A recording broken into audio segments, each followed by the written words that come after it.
ఈ వీడియోలో మొదట ఆయుర్వేద అనే పదం యొక్క అర్థం తెలుసుకుందాం. రెండోది ఆయుర్వేద యొక్క ముఖ్య ఉద్దేశం ఏంటి, చివరిగా నేటి సమాజంలో ఆయుర్వేద ఎందుకు ఫెయిల్ అవుతుందో అని తెలుసుకొని ఈ వీడియోని ముగిద్దాం.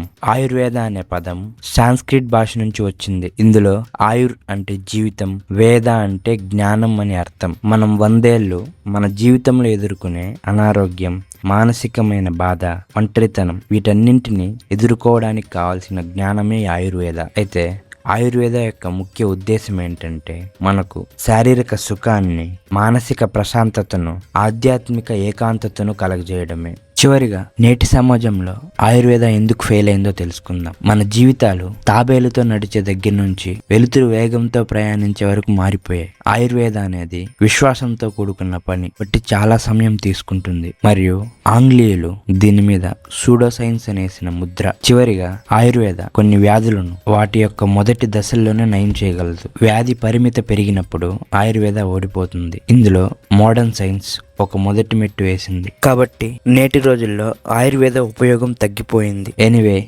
Let's begin the series called science of Ayurveda. ఈ వీడియో చూసిన ప్రతి ఒక్కరికి థ్యాంక్ యూ.